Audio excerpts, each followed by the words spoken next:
my money in 4 years, I think it's great. And if I double my money in 5 years, decent. I think it's very good. So that's sort of the investor I am. I'm somebody who believes in long term, in compounding, being the eighth wonder of the world, and all of those cheesy Warren Buffett quotes and all of that. So please do bear that in mind when you go through this presentation with me.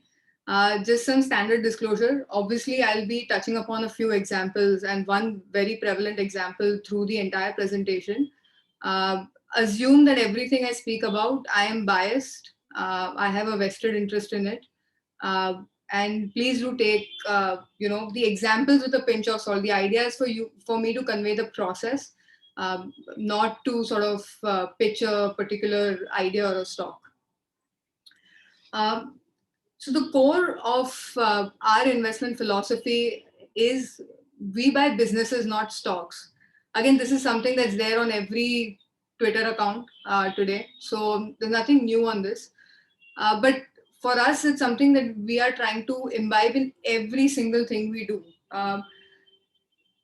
Businesses run on cash flows. They do not run on a P&L that is reported in accordance with some accounting standards or that a CA says that you need to present in a such a way. And talking to a forum of CAs, so you know what the difference can be between a reported P&L and cash flows.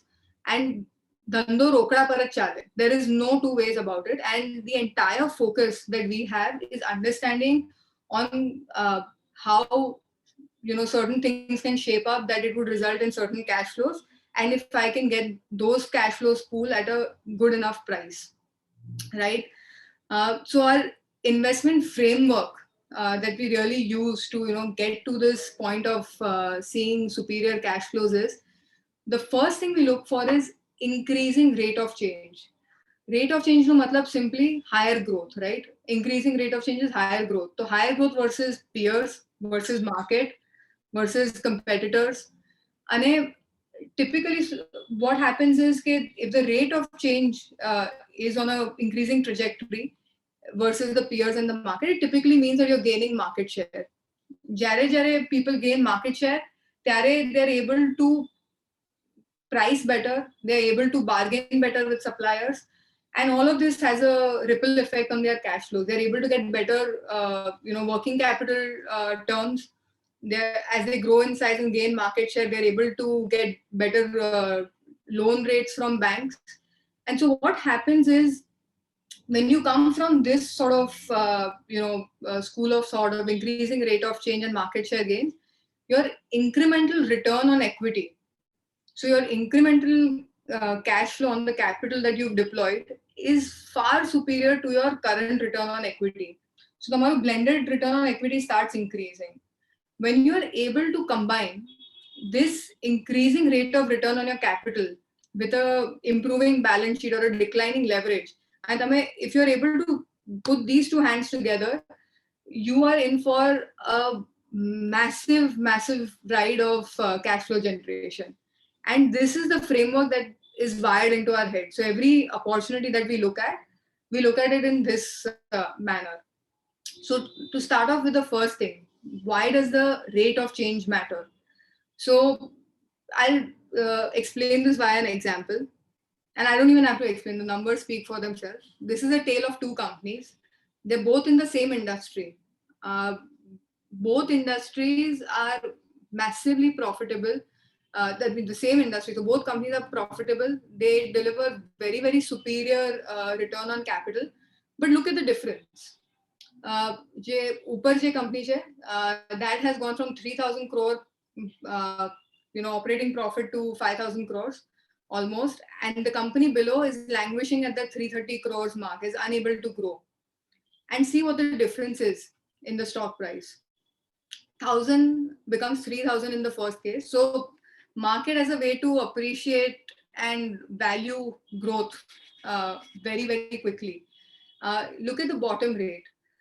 1,900 becomes 2,300. There's hardly any movement that's happened. So these are both companies in the paint industry. One on the top is, you might have already guessed it now, it's Asian Paints. The one at the bottom is Akzo Nobel. So paint industry, we know, has been a great wealth creator in India. Companies are operating at superior return on capital, but look at the difference in how the market values growth. Now, when I explain this to people, often, the one sort of pushback I always get is, but last 6 months value has outperformed growth. I'm not calling this growth investment, first of all. And if you see why value has outperformed growth or whatever it is that you want to call it, if I even have to put a label to it, when has value moved? When value started showing growth? When have the metal companies, commodity companies moved? When they started showing growth in cash flows.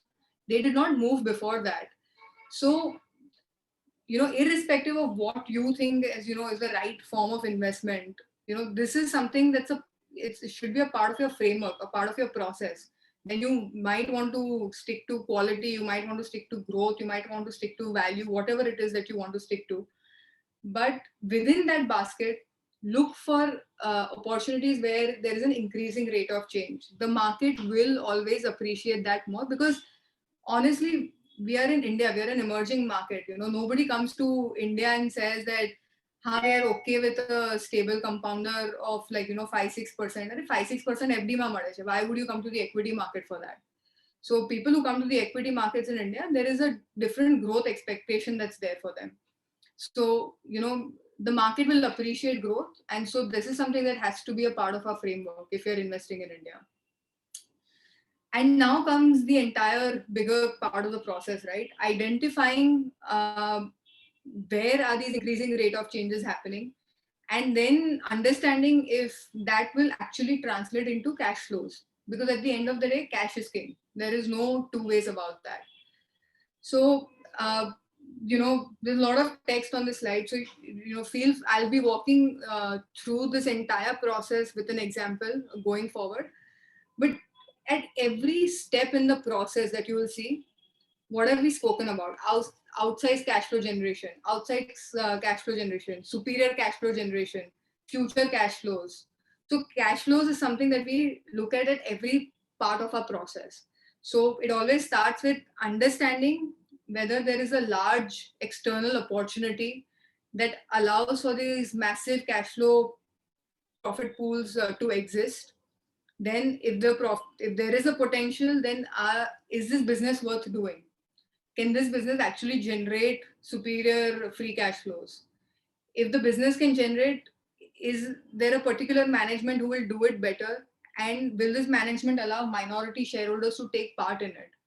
And then the last part is valuations. And it's actually not the last part. We'll come to the last part after that. But the second last part is, am I paying a good price for these future cash flows? The last part is, what are the risks that will, hinder these future cash flows? So we've all heard of the word post-mortem. So kahani khatam, uske baad you're trying to find out what went wrong. In investing, always do pre-mortem. Before you invest, try and figure out what can go wrong. So I'll walk you through an example to understand this entire process better. So we always start with the large emerging external opportunity. Is there some sectoral shift, some tailwind happening somewhere that can create these outsized cash flow pools? I'm an out and out public market investor. I don't want my companies to be out there to try and create a market for themselves. The opportunity should already be there. I want my companies to go ahead and be able to just harness this opportunity. So that is why we say external opportunity. So this is not something that's only internal to the company. And large emerging opportunity. So something should have changed right now that's causing this opportunity to come up at this point of time, which is where the mispricing of cash flows will be easier for us to avail of. So this story starts where I left off the last story. So in 2018, I had the privilege of presenting, or 2019, early 2019, I think, I had the privilege of presenting to the CBOCA forum. And I had presented the story called of a business called GMM Pfaudler. This story starts there. as I was invested in GMM Pfaudler, with every subsequent conference call with the company, what became apparent was pharma, which was a sector that was languishing in capex for 5 years, and chemicals had taken over for GMM Pfaudler. That tide was shifting. All of a sudden, they started speaking of we're getting orders from pharma industry. When I looked into it further, the one thing that I saw was there is a company called Divi's Lab. Now, Divi's Lab, in its 30 years of history, had created a gross block of 2,500 crores. On that gross block, they announced a capex of 1,800 crores. That is massive. So, jitlu 3 swaras ma nati kairu, they have said that we'll do it in the next 30 months or less than 30 months, in fact. So that is one thing that, that was a thread that I got from an existing investment, and we started pulling at it. What I realized was not only Divi's, every API player of some quality that dealt with exports in Europe and US, this trend started becoming more and more prevalent. So we looked at a company, Laurus, we looked at Newland, we looked at Suven Pharma. All of them announced a massive capex. Almost all of them doubled, if not increased their gross block by more. So there was something that was very, very different about this shift, right? It is not particular to one company. There has to be an external opportunity here, because everybody in the sector be doing the same thing. There has to be something else to the story. So we tried to find out what was going on. And this is something that you need to do as an analyst, right? You get one thread, preferably from an investment you already hold, because you always trust those people more. And then you start pulling at it and see what comes of it.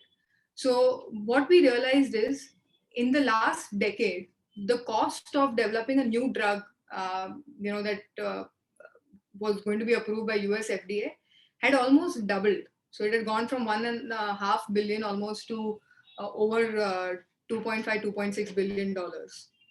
Why was this the case? So if you remember, this is also the time when universal healthcare and Obamacare becomes commonplace in the US. And what started happening was insurance companies all of a sudden had an even bigger problem with the kind of pricing the US drugs had in place. So for every drug that was getting approved, you had to additionally prove that for that particular illness, your drug was more efficient than the competitor drug that was already a generic, already in the market. So that, along with obviously a lot of cost inflation, started pushing the cost of development. The second piece to the story was the top 10 pharma companies, and these are again companies get valued on cash flow. So they started doing a lot of buybacks, dividends. They started dropping off in the beginning their research and development spend, and as a percentage of revenues, not as an absolute number per se. And the top 10 pharma companies' share in the new drugs that were coming went down to half, to 6% from over 13.5%. Small units that were all venture capital funded because money was cheap, which have only one or two molecules in their portfolio, they started taking up a very, very large chunk of the new drug pipeline that was coming. Now, small units, what they showed the big pharma is, you don't need manufacturing set up to get a drug into the market. You have enough talent pool, enough manufacturing resources that are approved in a place like India that can cater to this demand. So just to give you a data point, there are more US FDA approved plants for API in India than there are in the US. So that itself tells you that what the small biologic units were able to do was showcase to the top 10 pharma companies that, boss, you don't need manufacturing capabilities as such purely to develop your drugs. You can bring down your cost by doing a lot of outsourcing. And this is exactly what the large pharma companies picked up on. So if you see Teva or a Mylan, and again, don't go through the text, but what we started noticing is these guys had started all in their con calls talking about shutting down capacities. And what were they shutting down? They were predominantly shutting down their API capacity. So they still wanted to reserve a lot of their formulation capacities, but in a part of their optimization program included consolidating their API facilities. And these are two of the biggest generic players out there, and both of them had sort of announced such plans. And this is a case across many more players, so it's not only limited. I've just given two examples here. So you keep on pulling on. Then we try to understand, okay, if things had to get outsourced in India, what is the market size already looking like and what can it become? So, the market globally was $170 billion. India took about $25 billion for contract research and contract manufacturing combined. These are the numbers I'm talking about. And all these contract development and contract research organizations have doubled their gross block, like I said, in the last 2-3 years. So despite India having a decent market share, there was something else at play also that was happening. Now, the company that we got interested in, if you see the R&D spend, you would see in the last 3 years. So if the jump was only last year, or particular to only COVID, it would have only been in the last year, which it is there. But if you see, last 3, 4, 5 years, they've all seen sort of a jump up. So in the case of GSK, the jump up is 2017 onwards. 2016 onwards, it is in the case of Merck. So, you could say that the last year is only COVID linked, but this slight jump up has been there since, last 4-5 years, since they realized what the small biologic units have been able to do. So we clearly understood that there is a massive opportunity. China plus one is also in play over here. We have a very talented English speaking resource pool in India. We have the most accredited US FDA manufacturing facilities. And there was a clear demand opportunity that was coming up, where even the large pharma companies, along with the small biologic units, were looking at outsourcing. So can this be like what outsourcing and BPO was for IT movement, in the early 2000s and things like that? Possibly. So we identified that there was a possibility of generating outsized cash flows here, but is this business worth doing? So when you try to answer this question, is the quality of the business good? The one thing to always ask is, how much can I earn on this business above my cost of capital? So now typically cost of capital in India is 11-12%. So you have a risk-free rate, then you add your risk premium and things like that. Or even if you go out and borrow in the market for a small business, it is about 12% easily, if not more. Can I earn 400, 500 bips more than that? Because if I don't earn substantially more than my cost of capital, the business will keep eating all my cash flows. I'll never get to enjoy it. So I really want to see if this business can generate a return on capital ahead of the cost of capital. And again, I'm not getting into specific companies just yet. I'm just trying to understand if the business as a whole is capable or not. So we looked at the various examples in the contract manufacturing in this pharma API chemical space. And the thing to remember when you look at ROC, which is what I call the Rokda metric, kitna cash lagaya, kitna cash nikla, is working capital. We always have the habit कि 100 करोड़ का capex किया 200 करोड़ का sale हो जाएगा. अरे बाबा वो 200 करोड़ का sale generate करने के लिए how much more capital needs to be blocked? So understand one thing, capex is like your tawa. Tawa alone cannot make any roti. Tawa के ऊपर से हवा होता है. So if you want to make roti from that tawa, you've got to go and buy the atta. The atta is the working capital. So without blocking that working capital, you're not going to be able to get to, cash flow generation. The cycle of cash generation will not start. So never forget the working capital when you're considering how much capital I'll have to deploy in this business to get it going. So we saw clearly this business, does anywhere between 20 to 50% return on capital employed. So definitely a business worth doing. There's no two ways about it. When I wanted to look at return on equity, because I'm an equity investor, I don't do anything else. So when I wanted to look at return on equity, I try to break down the return on equity to understand what is driving it. So just easy cheat sheet here. If your return on equity and return on capital employed look too different, always question. There has to be some reason for that. And the reason is if your return on equity is typically very, very high compared to return on capital employed, the reason is always leverage on the balance sheet. But anyways, coming back to this example, what I saw was majority of the return on equity was getting driven by very, very high net margins.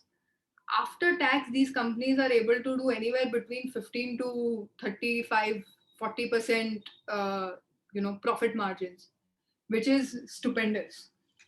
So this was something that was very clear that return on equity dekho, return on capital employed dekho, this business is definitely worth doing. And growth. So Dhirubhai had said growth is life, and I think that's still Reliance's motto if I'm not incorrect. And that is true. Like I said, increasing rate of change is something we swear by. We saw what was the trajectory in the last 10 years. When these supposed tailwinds that we're seeing today were not even available to these companies or were available at a much lower scale, were these companies able to grow meaningfully? And the answer is yes, they were. So they've all done anywhere between 15 to 20% compounding in sales and profits both. So business में opportunity है, business करने लायक है. Now comes the question whether we can identify the manager that can take advantage of this opportunity and this business, cash flows that can come through. And the second question is, will the management allow the minority shareholders to take part in this cash flow generation? So we're answering two things here now. एक तो capability हो गया, दूसरा integrity. And capability without integrity is of no use to minority shareholders. So never, sacrifice on one for the other. And, the thing to remember here is if you partner with good people, right, in a business that it's tailwinds or whatever, but even in a business that could at some points of time have some challenges, but if you partner with good people, they will always figure out a way to get through, a way to grow, and a way to succeed. So never compromise on the integrity and the capability of the management. And this is sort of the example I was talking about. So when we come to understanding whether the business is capable or not to scale, to take advantage of this opportunity that is available, the first thing to understand is obviously the business itself. And here, two tools are very underrated. So one is the company's website. You can read the annual report all you want. You can read the investor presentations, con calls. But the first thing you should do is the company's website. This is what the company uses to go and market to its customers in today's digital age. Company's website is a treasure trove of information. You combine that with the power of Google, you are through. So Suven Pharma ka, cyanation capabilities hai, what does that mean? Why is it unique? All of these answers are available on Google. You just have to ask. And what to ask, the company's website will guide you on that. So, don't underestimate how powerful a tool this is. And I would always recommend never go by a broker's report. First, figure out and map the company out. So the reason I've put, my handwriting is not the best in the world clearly, but the reason I've put this sort of map out is, people always get daunted by pharma sector, chemical sector, very complicated, nothing samajh mein aata and all of that. Simple thing, get a pen, get a paper and just map out what you read. And it is so simple that you will be able to distill down the entire business of the company into this one image, right? So coming back to Suven, so Suven is an out and out contract development and manufacturing company. Without taking too much of your time, if you see 50% of Suven's revenue almost come from pharma contract manufacturing or pharma CRAMS. Another 30% comes from chemicals, and then 25% comes from formulations. So this is sort of the rough split that's there in Suven. The history of Suven is such that everybody's heard of API, everybody's heard of formulation. Suven is actually one step behind. Suven only makes intermediates. So these are the raw ingredients. You know, the ingredients that you keep on hearing about कि ये तो China से import होता है and API company has a hit because China ने cost बढ़ा दिया. Suven makes those ingredients that go into making an API. And this is something that's unique to Suven, that it's 100% ingredient business so far. Obviously now the formulations piece is coming in. And the second unique thing is Suven only works with new drugs that are coming up or new chemical entities. Suven does not do any generic work. And the reason I say it is interesting is here. So you have a contract chemical and a generic chemical manufacturer. Then you have a specialized generic manufacturer. Then you have the patented molecule manufacturer, and then you have the new chemical entities. So this is like discovery to like getting patented kind of a thing. And see the margins at each stage, right? So PI is not an out and out only generic. Obviously, it has a lot of specialized CRAMS as well.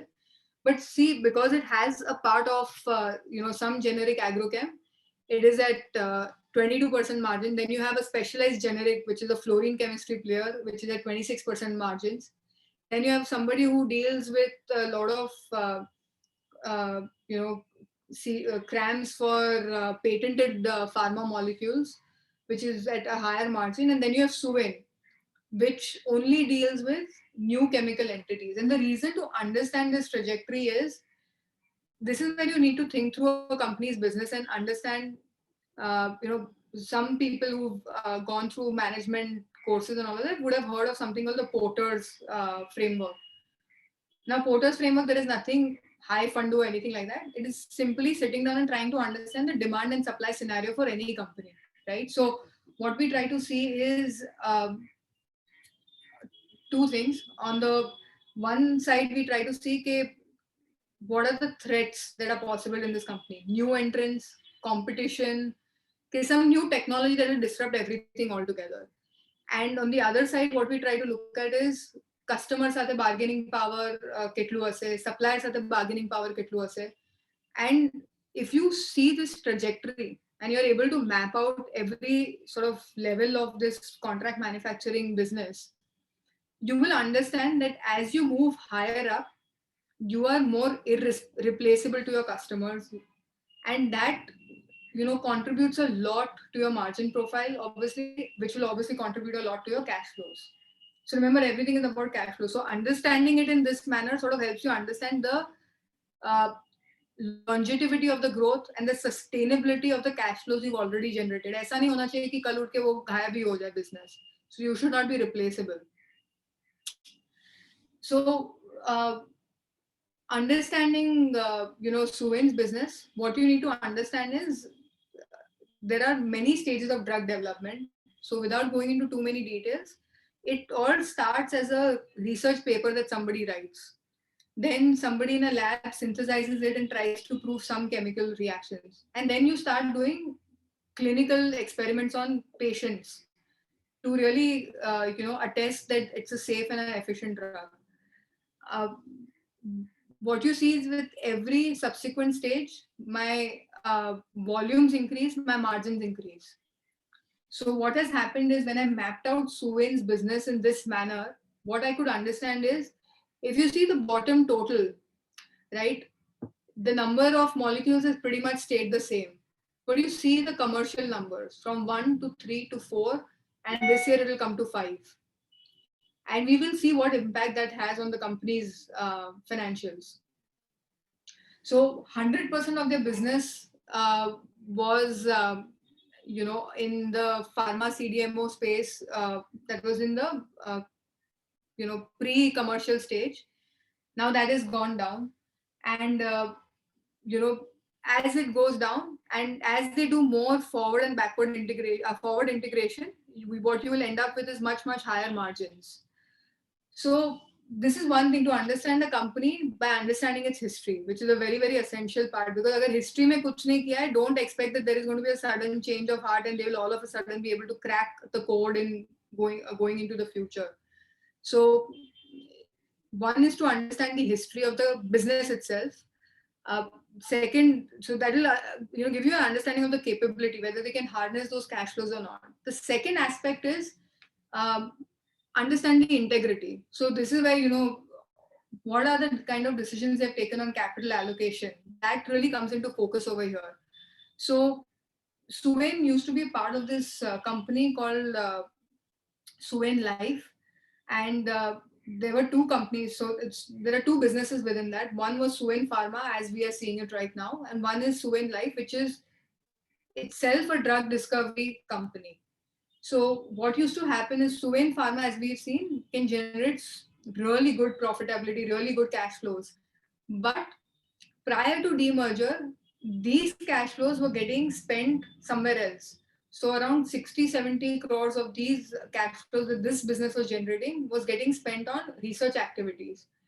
I'm not saying that research activity is not productive, but as a shareholder who wants to enjoy cash flows, I was not getting the full throttle of those cash flows. So that is sort of the first aspect. As we see after what has happened after the demerger, what we've seen is the incremental spend that Suven Pharma has done has been done on all cash flow accretive businesses. So, for example, Suven Pharma 2 had a gross block of 350 crores, and in the last 2 years, they've done a capex of 320 crores. And management, if you've seen, has been pretty conservative on capital expenditure in the past. But what this shows us is, when the demerger happened, and they themselves also would have seen the kind of cash flows that Suven Pharma could release.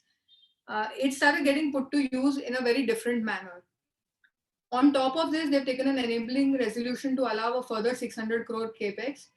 And bear in mind, all of this is absolutely from their own internal accruals, right? So this is sort of the power of their cash flow that's going into reinvesting in their own business that is straight away cash flow accretive. The power of reinvesting profits to reinvest cash flows into your businesses that can straight away generate more cash flows for you is phenomenal when it comes to generating incremental return on capital for you. So the second aspect the third aspect that we saw was, summarizing two things, right? We saw that it was not going into not unproductive, but, in not immediately cash flow accretive business. It was something that was, adding to their already existing, known business endeavor. And the third thing is, incrementally, the two divisions that they were adding were formulations, which was again in partnership with a marketing partner, and we'll get to that in a minute, and APIs. So, like I said, Suven only manufactures ingredients that go into APIs, which then go into formulations in the pharma industry. So, Suven, what they were able to do was they were now able to go back to their MNC clients and say, we already make intermediates for you. You're already happy with our service. Our numbers and our margins, are proof enough for that. So why don't you engage in a conversation to start buying some APIs from us? Now, what these conversations will yield is for anyone's guess. But when you move from one level of production to another in the same value chain, there is value addition that happens, right? So in the case of Suven, as it moves from intermediates to APIs, there is a 30 to 40% value addition. And then there is a similar addition that happens when it gets to formulation stage. The one other really good thing that we realize about Suven from here is, in the formulations business, they have a marketing partner in the US. So they are people who understand their strengths and weaknesses. And that is an absolute rare quality in management, right? So a lot of times you see कि जब ज़्यादा cash flow बनने लगता है, all sorts of random diversification start happening. There was nothing of that sort happening at Suven. When they went into formulation, they knew very well that their ability was process, their ability was chemistry. It was not marketing. And they made sure that they got a marketing partner, to help them sell their formulations further ahead in the market. The last thing on capital allocation that we saw was Suven Pharma acquired a 25% stake in this company called Rising Pharma for 250 crores. So 1,000 crore valuation, but वो 250 crores से already in 2 years time 50 crores is being added to Suven's PAT. So Suven's share of profit in that is 50 crores. So you can see that at every step the company has shown that their capital allocation has improved and that their focus is on cash flow generation, and they've been very, very fair and transparent in this whole process. So when we put together the entire story, we try and see it with numbers. Now, one caveat here, your numbers are driven by Excel. Excel is the best tool for creative writing, and the creative writing happens on whatever narrative you want to build. So I want to, say that Suven is a bad company, I can make my Excel tell you that. If I want to say Suven is a great company, I can make my Excel tell you that. So whatever you do, make sure that you are very sure of everything in the past that we've discussed, right? So every single aspect. So when I'm saying something and I'm putting it in my numbers, try and make sure that you are very, very comfortable with that assumption.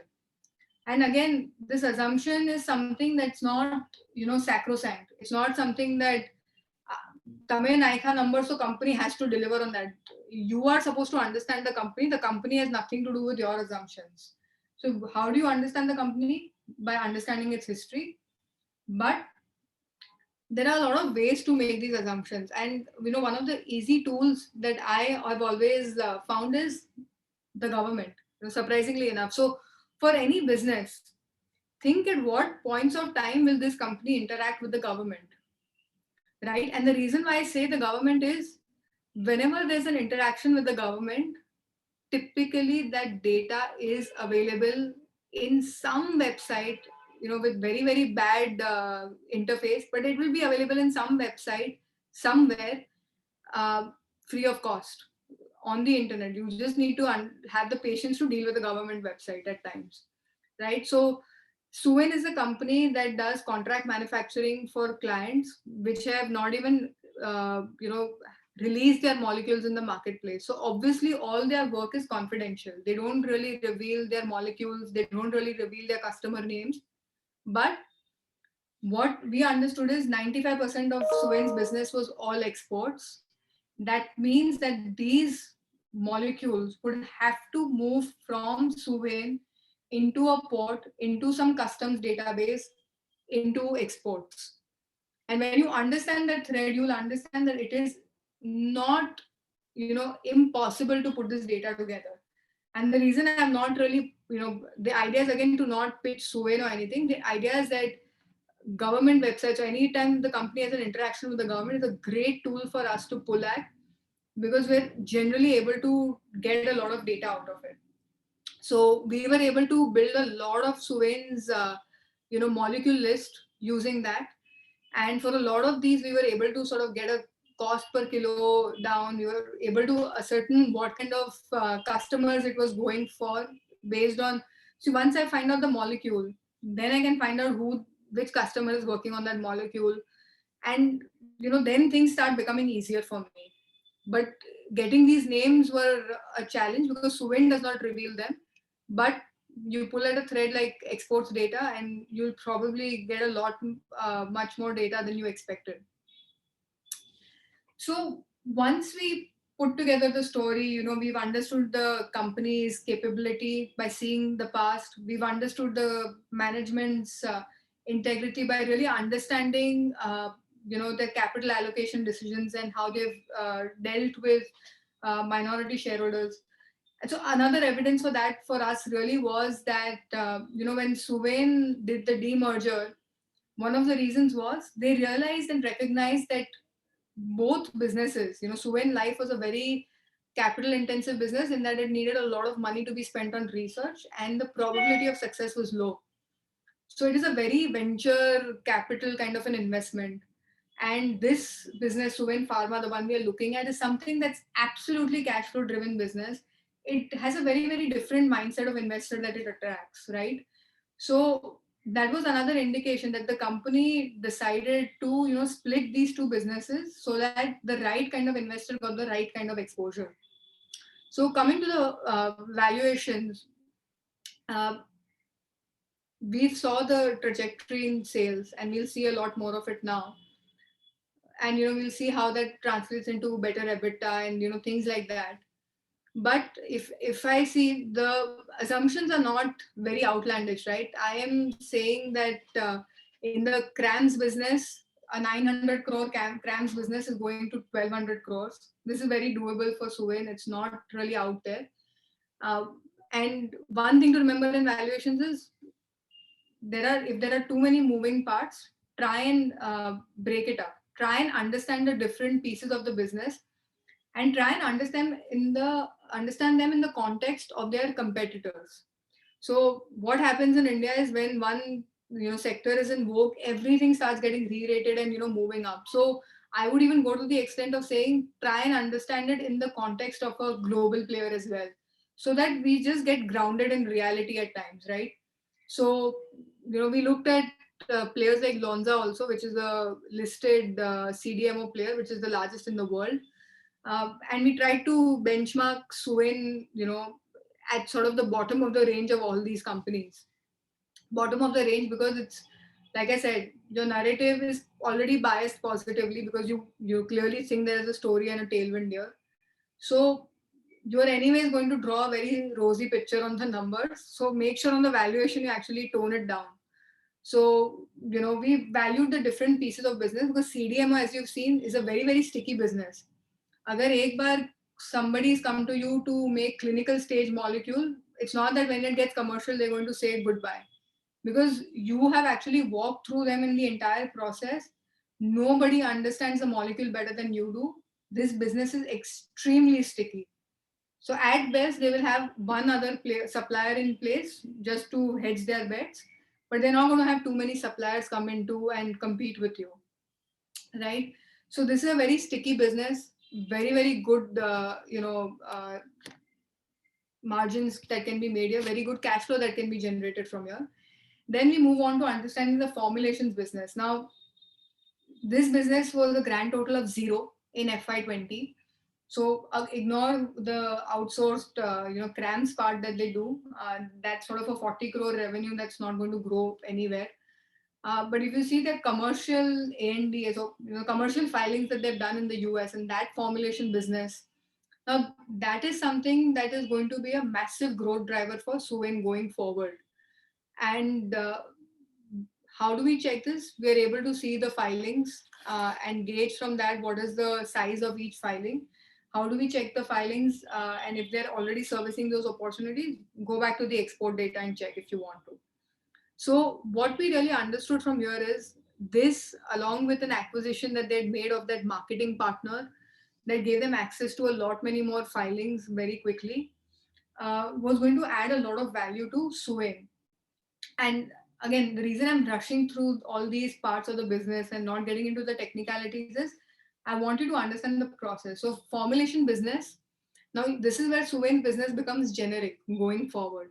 So in order to make sure that their clients never feel that Suven is competing with them, Suven has made sure that all their formulation business is a generic business. It is nothing where their clients are already, present and competing in. So when they're doing generic business, obviously it is business that is not as sticky as your CDMO business. So obviously it will not get the same valuation that your CDMO business gets. And so this is where you need to tone down your valuation expectation even more. So you can't give it the same multiple that you give your cash flows from your CDMO business, because, like I said, earnings and cash flows are a thing to evaluate on two aspects: longevity of the growth and the sustainability of the numbers itself. And in this case, while we can see growth coming in, there is a good chance that in some drugs somewhere they would face a lot of competition, and either they drop their prices and drop their margins, or something like that happens. So we need to drop our valuation expectations over here. And you put all of this together and you get your numbers. But like we saw for Suven's sales. So if I have to just go back and say, the company that used to do, has done 1,000 crores, will do 1,200 plus, let's say another 400 crores. So from 1,000 crores, they're moving to 1,500 crore top line number in 3 years, which is good, but not like, wow, it's not something that you will get really excited about all the time. Uh, but look at what happens to the free cash flow of this company, right? This company is doing a 600 crore capex over the next 3 years. And what that results in is something that's completely different. But a company that is doing 100 crore free cash flow, now probably going to do 140 crores, that can go to 540 crores. So 360 crore PAT is becoming almost double to 680 crores. So 720 is double, but almost double. But 100 crore free cash flow is in FY21 can go to 540 crores in FY25. When this magic happens in cash flow, you can check it for any listed company, see how the market sort of values those things, see how the market reacts to a massive delta in free cash flow generation. And this is sort of the crux of our outcome for investing, right? So the entire reason why we move through that entire process is to understand, whether this delta in free cash flow is possible or not. But the story doesn't get over yet. Pre-mortem time, right? You really need to know what are the risks and how much can you go wrong in your thesis. And when we think of risk, सरकार बदल जाएगी, ये हो जाएगा, वो हो जाएगा, that is not something that you need to focus on, because that is something that's out of your understanding, out of your hands. World War III शुरू हो जाएगा, अगर हो जाएगा तो पूरा बाजार गिरेगा. There is nothing you can do to sort of change that. What you need to understand is what are the particular risks to this company or this business that I'm trying to understand, right? So in the case of Suven, it could be customer concentration is too high. How do you tackle it is also very important, right? So in Suven's case, top 10 customers account for 90% of the revenue. Now, is this the nature of business? Go and open a competitor's balance sheet or con call transcripts. Try and compare those two. Is this how it always is? Going forward, can Suven de-risk? Is it doing anything to de-risk? Yes, it is. Formulations business will help it de-risk. As there are more and more commercial molecules from other companies also that move from its pipeline to its commercial stage, it will get de-risked. Okay, this is something that we'll keep an eye on, and this is something we'll try and monitor every single quarterly update or con call or whenever we have the time to interact with the management. The second part of the concerns is, more on a macro level. Whenever we see what kind of things are happening in an industry, be aware of what are the trends that are happening that your company is not participating in, right? So when I look at pharma and what are the new molecules that are coming in, the one thing that I see is there is a massive presence of biologics that is there in all the new molecules that are coming in. And Suven is an out and out chemistry player. So that is a big area of concern for me that I need to keep on thinking about. Whenever I meet the management, I need to make sure I try and ask them this question that, if the world moves from chemistry to biology in drug development, how will you survive? Now, again, temporarily, I address it by saying that, I speak to competitors also, and they say there is more than enough opportunity on the chemistry front, especially as, like we've seen the likes of Teva, Mylan, other big generic guys consolidating their plants, doing more contract manufacturing and outsourcing of research activities and all of that. But I need to keep on questioning myself. Invert, always invert, right? Like Charlie says, always ask the question, what if it does not? Then another set of concern is on the management front. How are the promoters? What is their capability? What is their succession plan? Because now we are at that stage in Indian businesses where we've spent, a lot of companies have spent 15, 20 years in listed history. We've spent, 30 years since the whole liberalization has happened. So one generation of promoters and entrepreneurs that started in a big wave post liberalization, they're all due to retire or almost due to retire. And I mean, some of them are supremely energetic, even more than me sometimes. So I wonder if, my assessment is correct in making that generalization. but try and understand X of promoter, X of that key person. What is sort of the depth in the organization? And in Suven, this I think is the biggest real risk. Today, Mr. Jasti, who's the CMD, he's 70 years plus. What happens if something happens to him? I don't see a massive depth of management bandwidth being built in already, and he's already trying to address that. He's sort of been very upfront in making those claims, but I need to monitor this needs to come through from the company, from the management in the next 12 to 18 months. And these things of what can go wrong always give me an idea of what all I need to keep my eye on to make sure that uh, I'm on track, that even if the numbers are coming in, I don't need to get complacent. If one of these things go wrong, what I've analyzed in my pre-mortem, then I can go horribly wrong in my thesis. And so what is the final outcome of all of this, gyanbazi that I just did? So I understood industry में cash flow generation superior हो सकता है. ये business करने लायक है. Absolutely, you can earn more than 1,000, 1,500, 2,000 bips over your cost of capital. तो definitely करने लायक है. तीसरा, management में capability है, management में integrity है. Management has done a lot of good by a certain set of investors by cleaning up their capital allocation strategy in this particular company. So that is great. हाँ, valuation maybe if I see अगर ये company 600 crore का cash flow, free cash flow कर सकता है at growing at 15 to 18% kind of thing, which is what we've seen in our numbers in Suven. Imagine it's at 12,000 crore market cap, मेरे को 6% yield free cash flow yield पे मिल रहा है, which can compound at 18%. I mean, for me it was like obviously ये देखना चाहिए, right? So we looked at it from a lot of different points of view. I'm not claiming that Suven is going to get re-rated. शायद हो सकता है कि when the management में professional management आ जाएगा तो there will be a new sort of re-rating, because this company otherwise on growth for the last 10 years, on return on capital for the last 10 years, on margins for the last 10 years has been superior than even a DV's lab.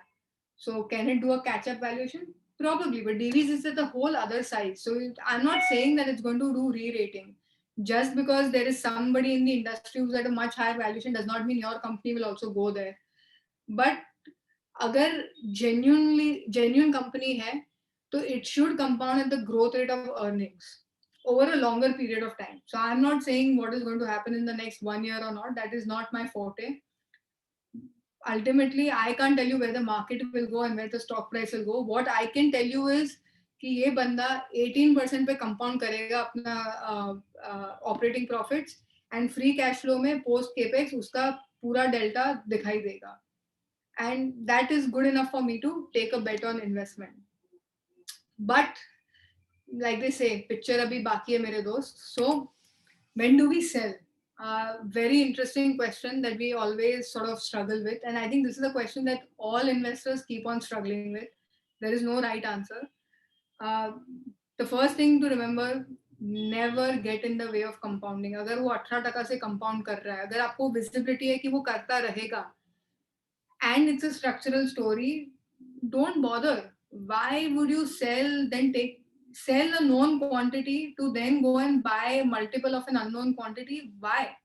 Once you have confidence, you compounded your money, you have trust in somebody, don't sell just because अरे profit book कर ही ले एक वक्त and all that. Why? It's okay. Like that guy is doing the hard work of compounding your money for you. Let him do that hard work. But you have to walk a balance between don't get in the way of compounding and don't get complacent, right? When I say don't get in the way of compounding does not mean that you stop asking questions. So जो भी pre-mortem में आपने जो भी identify किया है कि these are the points I need to worry about, keep on asking questions on those things. अगर वो उसमें कुछ भी उल्टा सीधा होता है, then make sure you're comfortable with the new explanation or get out. If you're not comfortable, get out.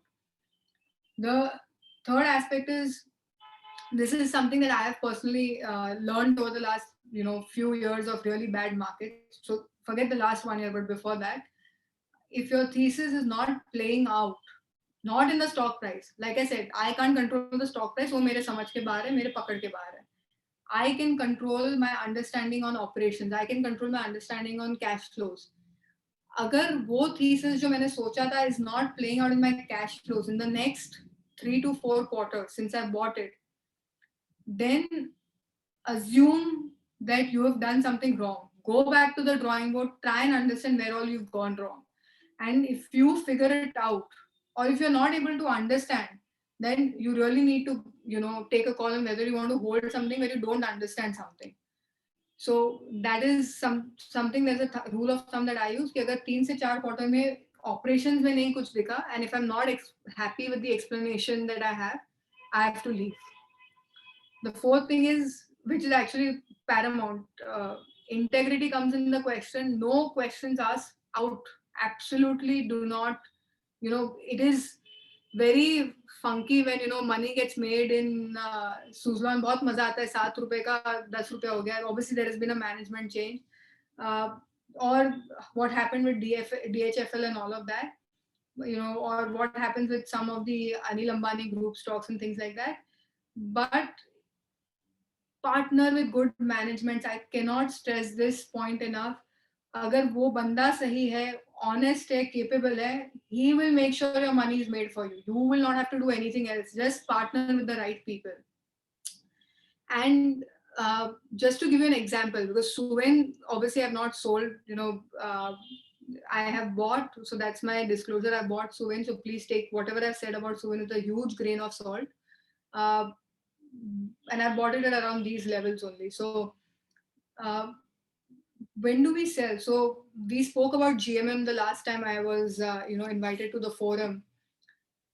GMM, I realize, is a cyclical company. It's very easy to say, nahi, a structural story, a pharma, chemical capex. At some point, the capex has to stop.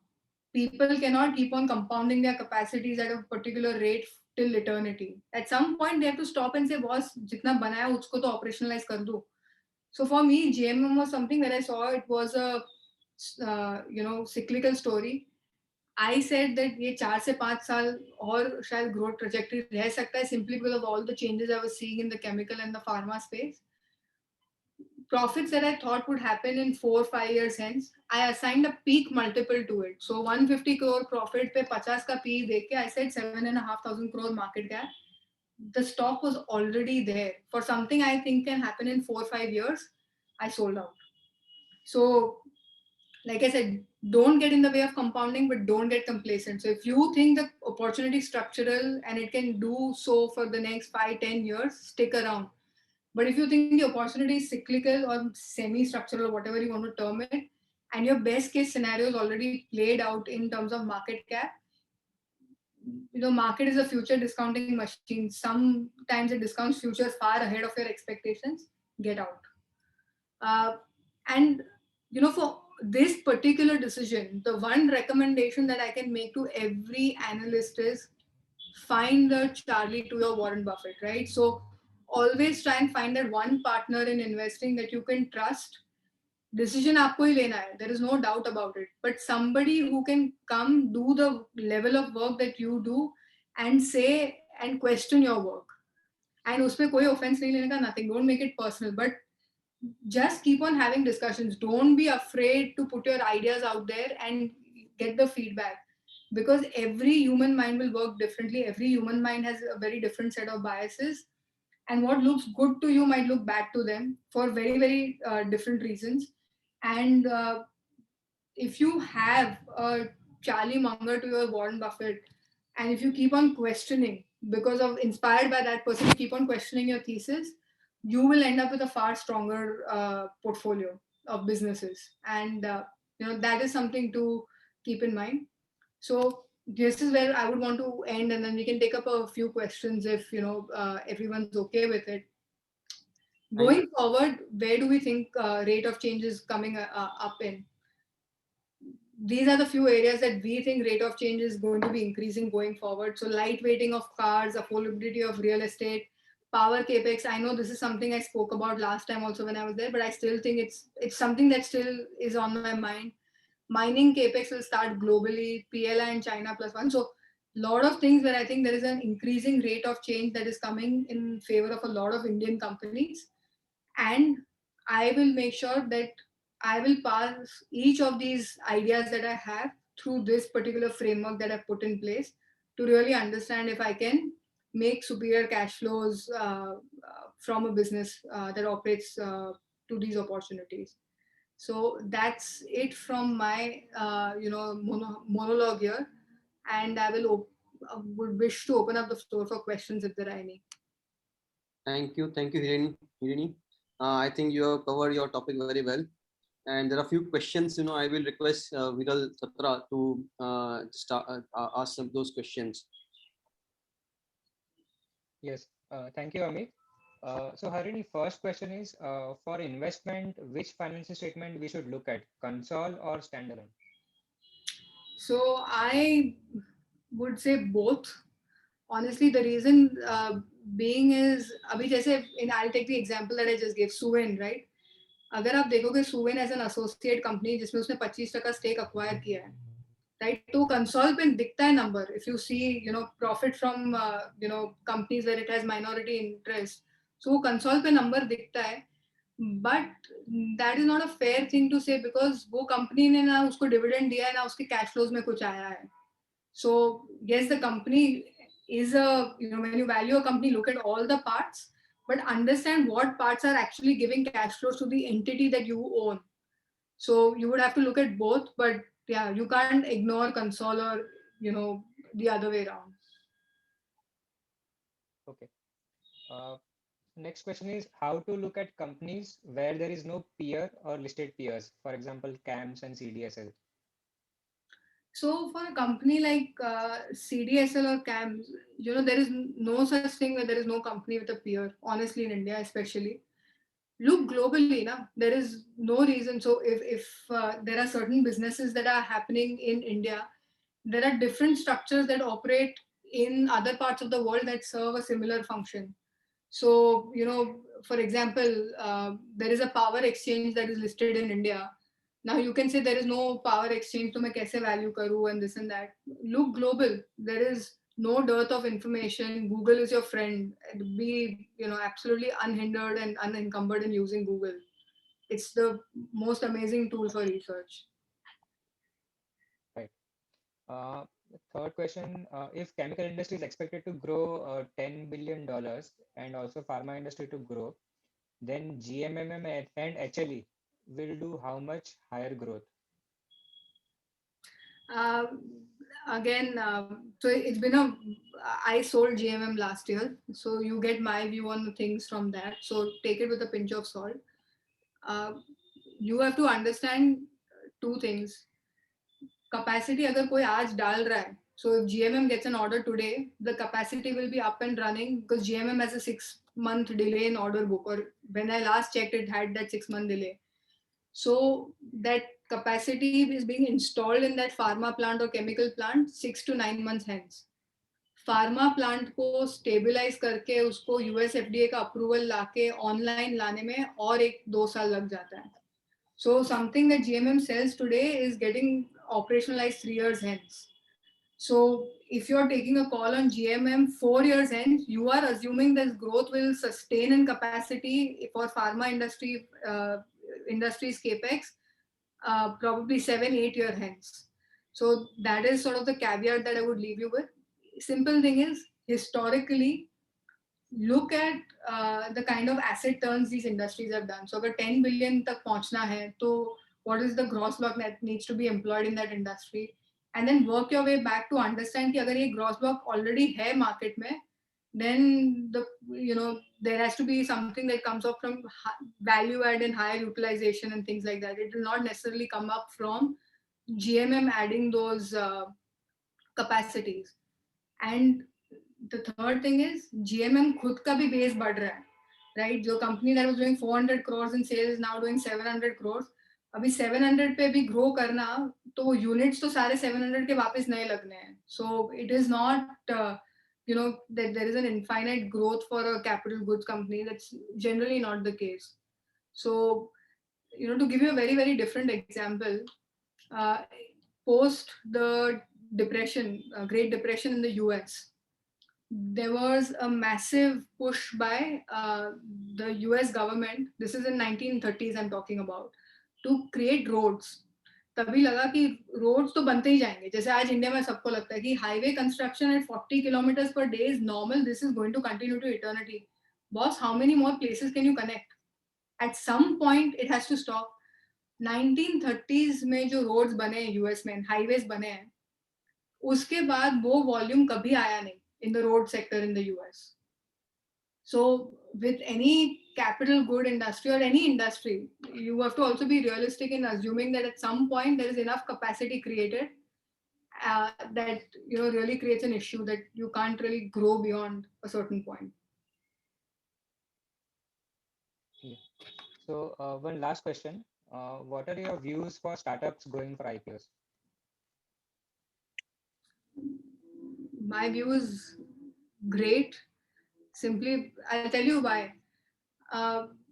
Public markets initially can create euphoria, right? The exciting business model, ye ho jayega, wo ho jayega, all of that. But when a startup, and these are not startups anymore, these are all players that are in operation for 8, 9, 10 years. And I have invested in a lot of startups myself. But the problem is, a lot of them forget unit economics. The same रोकड़ा metric, right? कितना cash लगाया, कितना निकला, वो cash निकलने का point भूल जाते हैं वो लोग. So what will happen when they get listed is initially there might be excitement on the business model and the potential and all of that, right? कि, for example, online delivery, so much potential, this, that.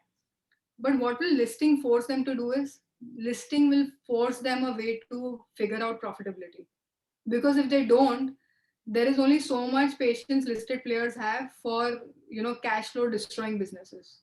And after listing, if you keep on coming up with QIP and private placements and so, it generally does not go down very well with, at least not with Indian investors. We love our cash flows. We are banyas by our mindsets, and rokda hi samajh mein aata hai at the end of the day. So the euphoria and potential will be there initially, but eventually the kind of institutions that enter will determine the journey to profitability for these companies. So I'm very happy that these companies get listed, because they will realize that at some point unit economics need to make sense. So if they need to dial down their burn, they will start doing so. So it should be a great time for us, because it also forces organized businesses that are listed to think differently, to behave differently, to push differently. And that it's in itself will create a lot of new thinking and innovation on the part of the old, so-called old school businesses. Yeah. Thank you. Amit bhai, you can take over. Yeah. Thank you, Viral, for sharing those questions. I think it was very nicely taken up the session. We covered all the detailed analysis on how to evaluate a company as such. And I think it will help some of the people to invest rationally rather than just investing through tips and do their own studies. So I think with this small, I will request CA Hetal Maru. She is a committee member, to propose a well-deserved vote of thanks. Thank you.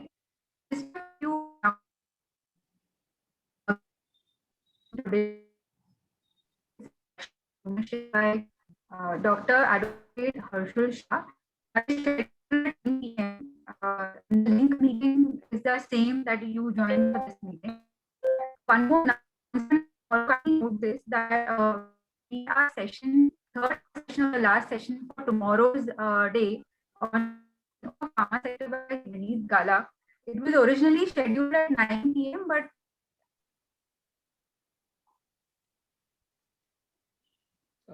Hetal, we are not able to hear you.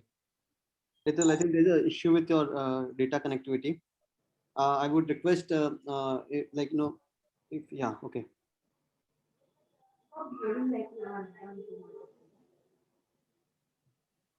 Sorry for the technical glitch. A session for tomorrow, overview on pharma sector by CA Vineet Gala, which was originally scheduled at 9 p.m. has been rescheduled and preponed at 6 p.m. So the session for tomorrow will be from 6 to 7 by Vineet Gala. Kindly take a note of that. Now coming to the pleasant task of giving a vote of thanks for our speaker for today, Harini Devya.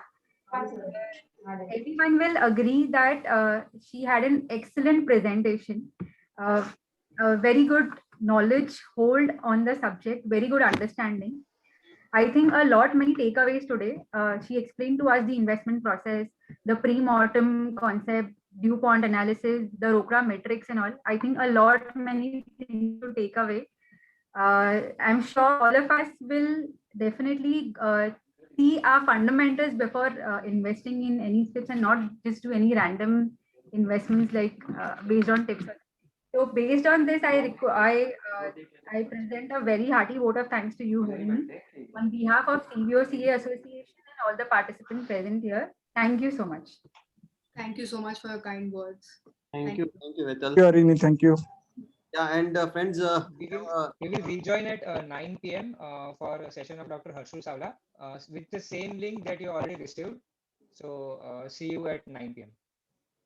thank you everybody for participating.